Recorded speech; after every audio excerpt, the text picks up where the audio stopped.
Hello friends, how are you? I am Anjani from Class Kids channel. So today's our topic is physics. So physics क्या होता है? The branch of science in which we study about the nature and natural phenomena is called physics. जिस science की branch में हम nature या natural चीजों के बारे में पढ़ते हैं वो होता है फिजिक्स. ओके फ्रेंड्स, जैसे कि जो चीजें नेचर के अंडर में आती हैं वो सारी क्या हो जाएंगी, फिजिक्स का पार्ट हो जाएंगी. क्यों? क्योंकि अभी हम लोगों ने पढ़ा कि जो नेचर होता है और जिस नेचर में जितनी चीजें होती हैं वो सारी किस में आती हैं, फिजिक्स में. अब जैसे कि एक यहाँ पे मैंने पिक्चर लगा के दी है, आप ये देख सकते हैं. ये देखिए, ये जो है इसमें नेचर की चीजें कौन कौन सी हैं. जो नेचर की चीजें होंगी भाई फिजिक्स हो जाएंगी. देखिए नेचर के अंदर वाटर भी आता है हमारा, और ये जो रेनबो दिख रहा है ये भी नेचर के अंदर ही आता है. और ये जो प्लांट्स वगैरह दिख रहे हैं ये सारे, और ये हमारा जो एटमॉस्फेयर है ये सब हमारा किसके अंदर आता है, नेचर के अंदर आता है. और नेचर मतलब ये हो गया फिजिक्स. ओके फ्रेंड्स, चलिए अब हम लोग आगे चलते हैं. देखिए फ्रेंड्स, मोशन क्या होता है?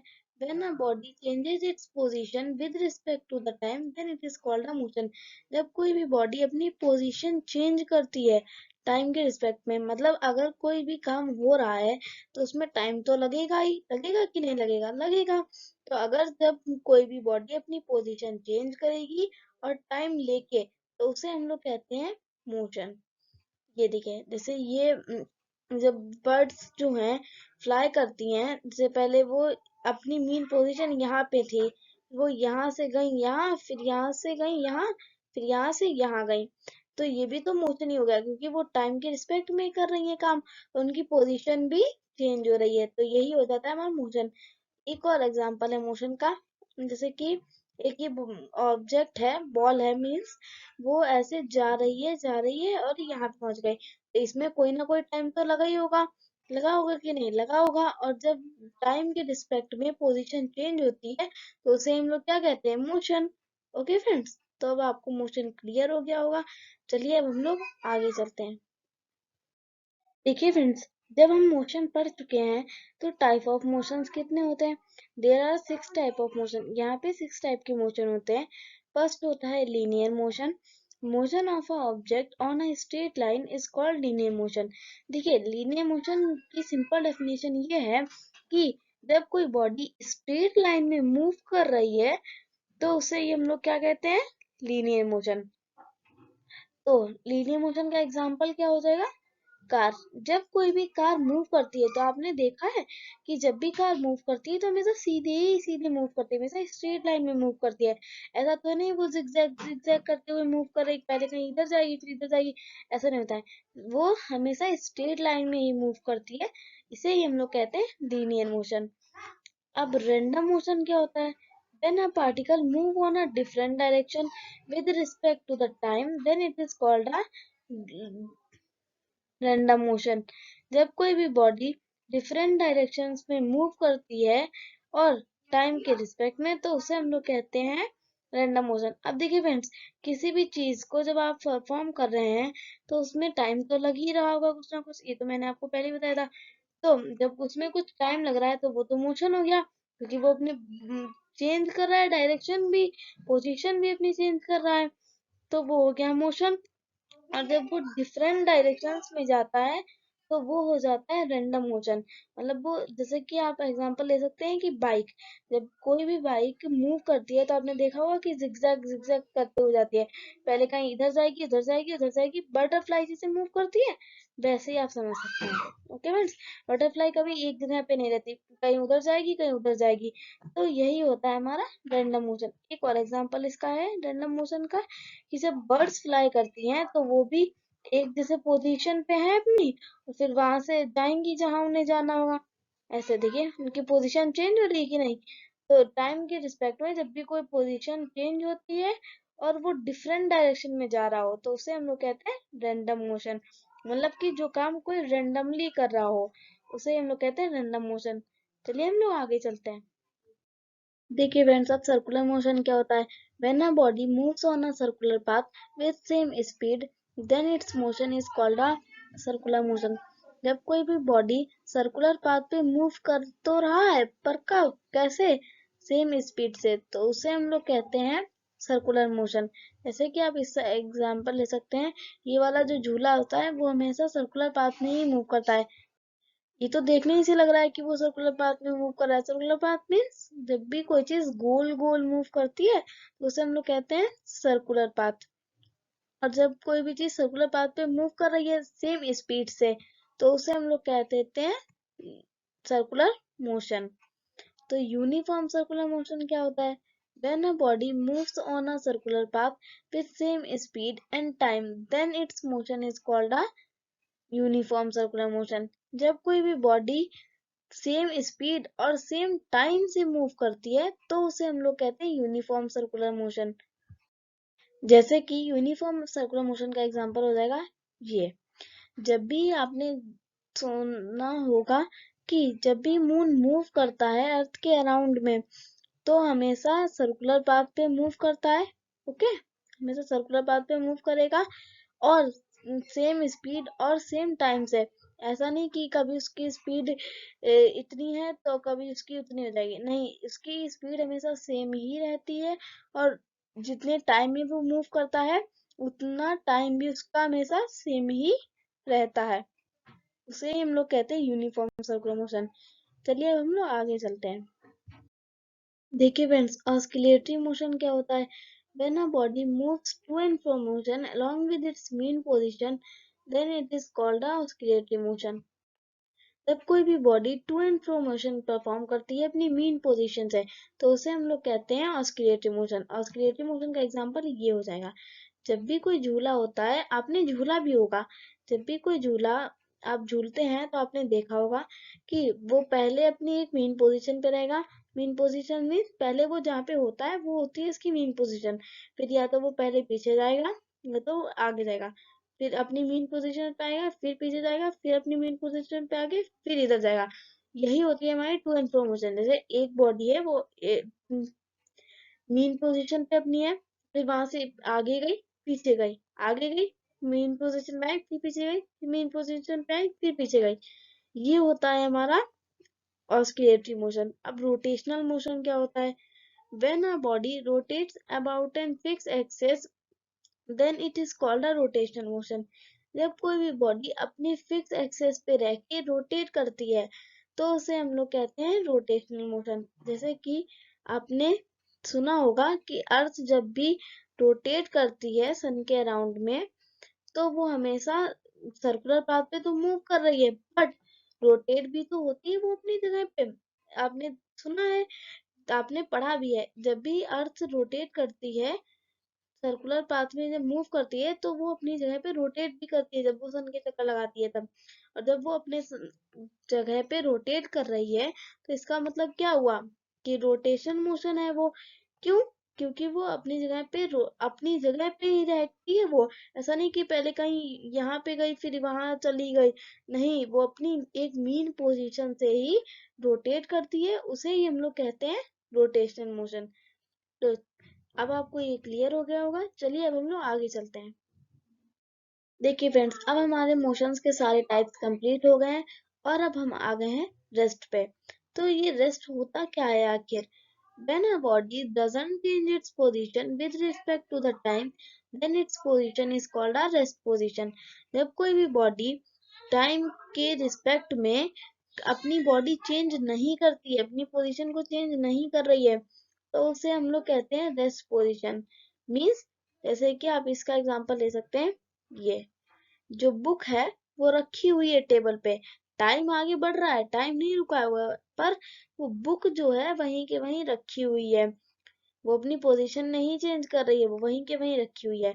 और ये जो चाय है, टी है जो, वो भी टेबल के ऊपर रखी हुई है और टाइम तो आगे बढ़ रहा है। तो यही होती है हमारी रेस्ट पोजीशन। मतलब कि हम लोग ज्यादातर ये कहते हैं कि देखिए वो जो लड़का है या वो जो लड़की है वो हमेशा रेस्ट करती रहती है। रेस्ट मीन्स वो कोई भी काम नहीं कर रही है, वो बस बैठी की बैठी है, बट टाइम तो आगे बढ़ रहा है, वो कोई काम नहीं करे तो उसकी उसमें गलती है। तो चलिए अब हम लोग आगे चलते हैं। देखिए फ्रेंड्स, फिजिकल क्वांटिटीज कितने टाइप्स की होती हैं?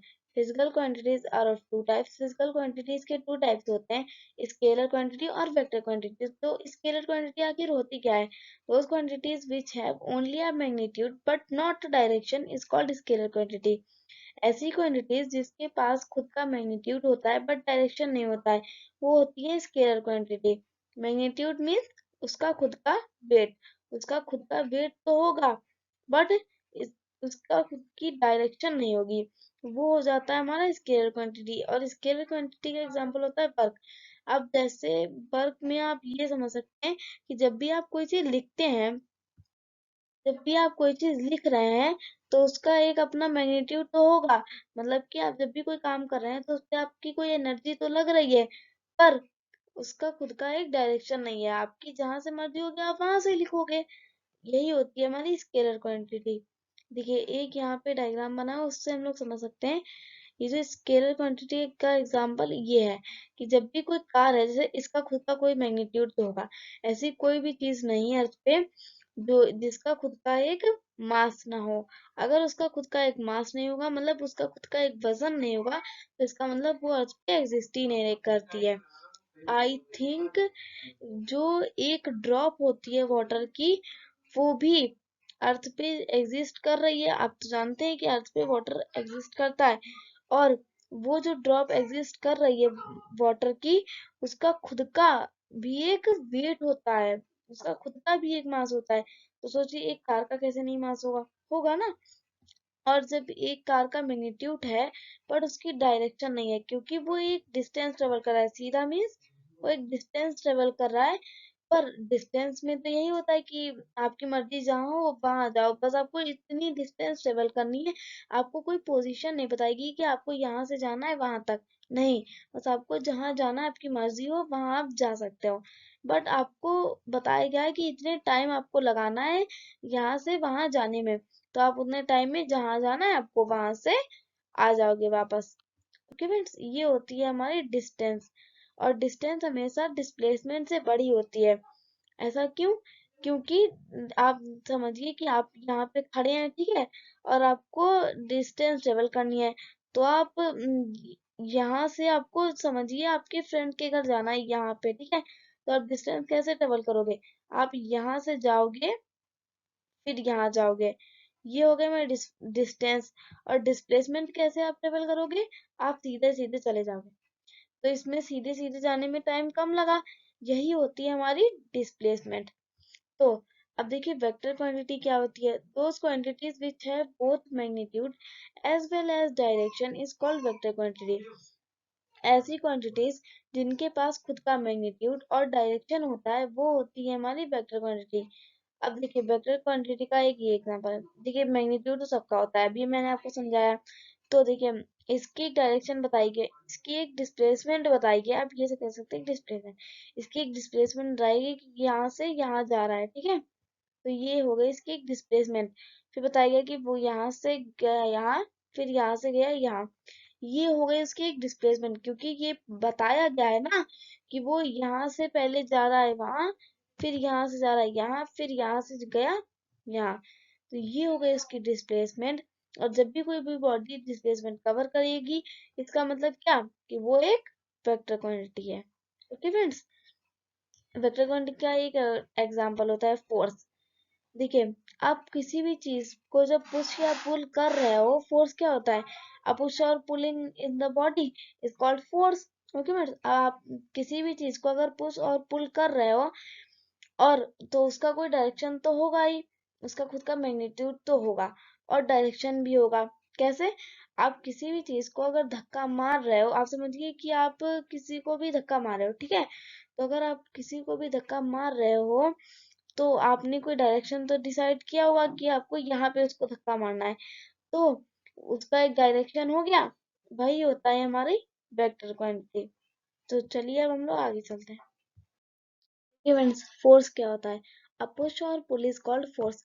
जब भी आप किसी चीज को पुश कर रहे हो या पुल कर रहे हो, तो वही होता है हमारा फोर्स। आप जब किसी चीज को पुश या पुल कर रहे हो तो उसमें आपकी कोई एनर्जी तो लगी रही होगी, और जब आपकी किसी भी चीज में किसी भी काम करने में आपकी कोई एनर्जी लग रही है तो समझ लीजिए वो हो गया हमारा फोर्स। देखिए, ये एक डायग्राम है जिसके थ्रू आप समझ सकते हैं फोर्स को। जब आप किसी चीज को पुश कर रहे हैं तो उसमें भी आपकी एनर्जी लग रही है, और आप जब किसी चीज को पुल कर रहे हैं उसमें भी आपकी एनर्जी लगती है। आप इसको घर पे भी करके देख सकते हैं कि अगर आप किसी भी हैवी ऑब्जेक्ट को पुश कर रहे होते हैं तो उसमें बहुत ताकत लगती है, तो उसमें आपकी एनर्जी वेस्ट हो रही है ना, और उसी को वहां पे क्या लग रहा है फिर, अगर आपकी एनर्जी वेस्ट हो रही है तो वहां पे क्या लग रहा है, फोर्स। और फिर पुल, पुल क्या, जब आप ऐसे समझ सकते हैं, आप किसी भी चीज को अगर हैवी ऑब्जेक्ट को पुल करते हैं तो उसमें भी आपकी बहुत सारी एनर्जी वेस्ट हो जाती है, तो वहां पे क्या लग रहा है, फोर्स लग रहा है। अब इफेक्ट ऑफ फोर्स क्या होता है, मतलब कि जब आप फोर्स आप समझ चुके हैं तो फोर्स के थ्रू क्या क्या इफेक्ट्स होते हैं वो भी आप समझ सकते हैं। A force can change the speed and direction of the object. Force किसी भी चीज की स्पीड और डायरेक्शन चेंज कर देता है। A force can change the shape of the object. Events, force किसी भी चीज के शेप भी चेंज कर देता है। A force can stop or stop the motion. Force जो होता है वो किसी भी चीज को स्टॉप और स्टार्ट कर सकता है। तो चलिए अब हम लोग आगे चलते हैं, इसको डायग्राम के थ्रू समझते हैं। Force can change the direction of the object. Force जो होता है वो किसी भी चीज का डायरेक्शन भी चेंज कर सकता है। देखिए, आपने एग्जांपल ले सकते हैं आप कि आपने किसी भी बॉल को अपने हाथ से फेंका और फिर उसके बाद फोर्स लगा। ठीक है, आप किसी भी चीज को जब फेंक रहे हैं तो उसमें आपकी कोई एनर्जी तो वेस्ट हो रही होगी, तो वहां पे मतलब फोर्स लग गया, और आपने बीच में उसके स्केल लगा दिया। मान लीजिए कि आपने उसके बीच में स्केल लगा दी, फिर उसके बाद देखिए आप करके भी ये देख सकते हैं कि उसका डायरेक्शन जो होगा बॉल का वो चेंज हो जाएगा। यही प्रूफ करता है कि जो फोर्स होता है वो किसी भी ऑब्जेक्ट का डायरेक्शन चेंज कर सकता है। Force can change the shape of the object. Force जो होता है वो किसी भी चीज का शेप भी चेंज कर सकता है।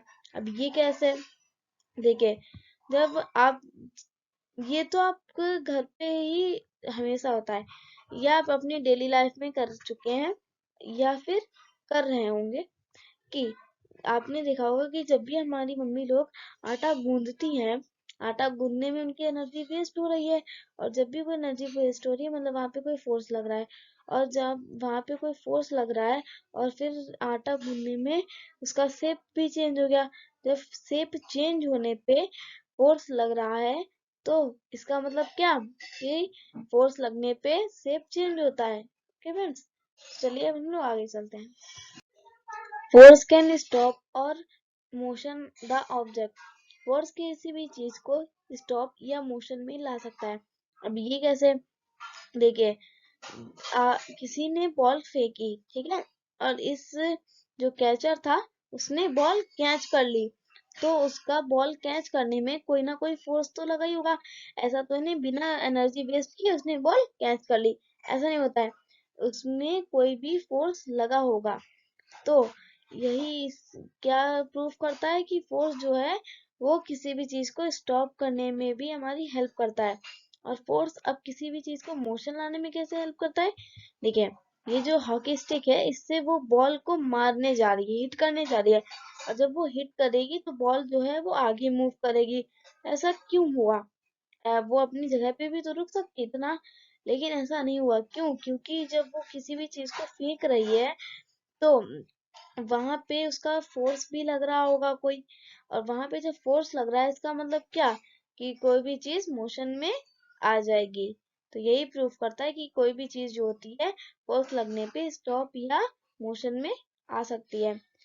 अब देखिए, the force resulting due to the action of muscles is known as muscular force.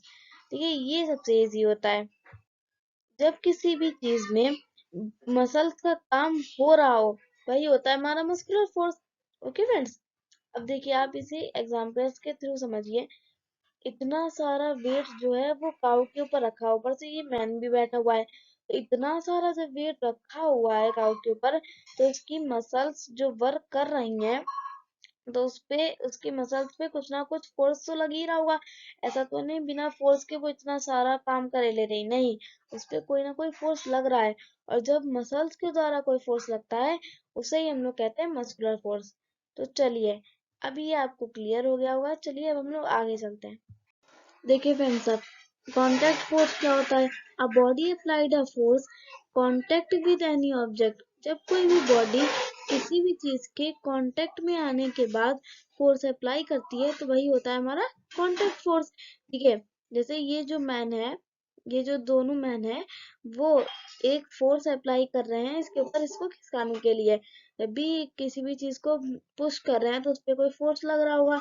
और जब किसी भी चीज को पुश करने में फोर्स लग रहा है और उनके जो हैंड है आप देख रहे हैं कि बॉक्स के ऊपर है, तो मतलब क्या हुआ कि वो किसी भी चीज के कांटेक्ट में है। और जब कांटेक्ट में होने के बाद वो किसी भी चीज पे फोर्स लगा रहे हैं, वही हो जाता है हमारा कांटेक्ट फोर्स। ओके फ्रेंड्स, और नॉन कांटेक्ट फोर्स क्या होता है? The force exerted by a magnet is called non contact force. जब कोई भी मैग्नेट फोर्स अप्लाई करता है तो वो नॉन कांटेक्ट फोर्स होता है। आपने कभी देखा है कि मैग्नेट जब पास पास में आ जाते हैं तब चिपकते हैं? नहीं, मैग्नेट जब थोड़ी दूर पे ही होते हैं तब से ही वो अपना अट्रैक्शन स्टार्ट कर देते हैं लगाना। ऐसा क्यों होता है? क्योंकि वो वहीं से ही अपना फोर्स अप्लाई करना शुरू कर देते हैं। इसलिए वो अपनी जो होती है मैग्नेट दूसरा, उसको अपने में चिपका लेते हैं। यही होता है हमारा non contact force. Non contact force means क्या हुआ?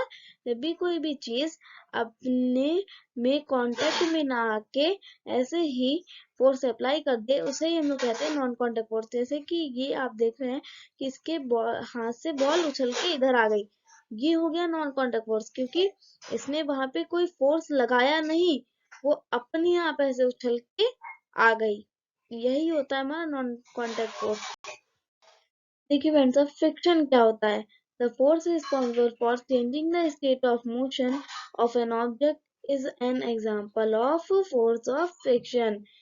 जब कोई भी बॉडी मोशन के स्टेट को चेंज करती है, मतलब कि जब कोई भी बॉडी मोशन के अपोजिट डायरेक्शन में लगती है, तो इसे हम लोग क्या कर देते हैं? फ्रिक्शन।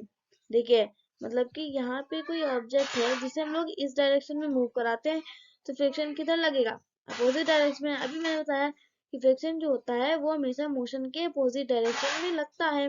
ओके फ्रेंड्स, तो यही हो जाता है हमारा friction. Most friction is applied when only a surface is rough. ज्यादा फ्रिक्शन कब लगेगा? जब सरफेस रफ होगा। और आप पूछेंगे ये कैसे?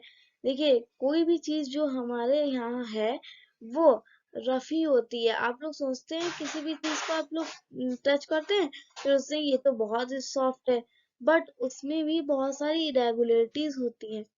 ओके फ्रेंड्स, यही होता है हमारा फ्रिक्शन। तो यहाँ पे देखिए, ये जो बॉक्स है इसमें भी ये हमारा देखने में इतना स्मूथ लग रहा है, बट यहाँ पे भी बहुत सारी इरेगुलरिटीज है। यही काम करता है फ्रिक्शन का। जब कोई भी चीज इरेगुलरिटीज से मिल जाती है तो वहां पे क्या लग जाता है? फ्रिक्शन। ओके फ्रेंड्स, तो चलिए अब हम लोग आगे चलते हैं। Pressure: the external forces acting on per unit surface area of a body is called pressure. जब कोई भी फोर्स एक पर यूनिट सरफेस एरिया पे लग रहा है वही होता है हमारा प्रेशर। मतलब कि जब कोई भी बॉडी फोर्स लगा रही है तो वो किसी ना किसी पे तो लगा ही रही होगी, मतलब उसका कोई ना कोई एरिया तो होगा ही, वही होता है हमारा प्रेशर। ठीक है, pressure is equal to force upon area. कोई भी जब फोर्स लग रहा है एरिया के साथ में, उसे ही हम लोग कहते हैं प्रेशर। प्रेशर का क्या हो जाएगा फॉर्मूला? फोर्स अपॉन में एरिया विच इज एक्ट। उस एरिया पे होगा जो जिसपे वो लग रहा है फोर्स। ओके मैं, जिस एरिया पे वो फोर्स लग रहा है और जो फोर्स लगा है वो होता है हमारा pressure. When area is small, then pressure is high, which is acting an body. देखिए, जब एरिया स्मॉल होगा तो प्रेशर हाई होगा, सिंपल सी बात है। देखिए, जब एरिया जो है वो इनवर्सली प्रोपोर्शनल होता है प्रेशर के, या फिर आप ये कह सकते हैं कि प्रेशर जो होता है वो इनवर्सली प्रोपोर्शनल होता है एरिया के। तो जब प्रेशर स्मॉल होगा तो जो एरिया है वो हाई हो जाएगा, और जब एरिया हाई होगा तो प्रेशर जो है वो स्मॉल हो जाएगा। तो चलिए अब हम लोग आगे चलते हैं। लिक्विड एक्सर्ट प्रेशर, लिक्विड भी एक्सर्ट करती है प्रेशर। अब आप कहेंगे ये कैसे? देखिए, लिक्विड एक्सर्ट करती है प्रेशर तो उसे हम लोग कहते हैं थ्रस्ट फोर्स। क्यों? क्योंकि जब भी लिक्विड होती हैं वो हमेशा ऊपर की तरफ ही फोर्स एक्सर्ट करती हैं। देखिए यहाँ पे हम लोगों ने ये प्रूफ करने के लिए लगाया है ये वाला डायग्राम कि मैं आपको प्रूव कर सकूं कि लिक्विड जो होता है वो प्रेशर एक्सर्ट करता है। यहाँ पे मैंने बॉटल में फिल किया है वाटर, ठीक है, और फिर जो वाटर है वहां पे मैंने बॉटल में थोड़ा सा छेद कर दिया, फिर वहां से देखिए आप वाटर निकलने लगा। ऐसा क्यों? वो वहीं पे भी तो वाटर जो था वो बॉटल के अंदर भी तो रुक सकता था, उसे क्या जरूरत थी बाहर निकलने की? वो बाहर इसलिए निकला क्योंकि वहां पे एक जो प्रेशर जनरेट हो रहा है, और वो प्रेशर कौन जनरेट कर रहा है? लिक्विड। ओके फ्रेंड्स, तो अब आपको ये क्लियर हो गया होगा।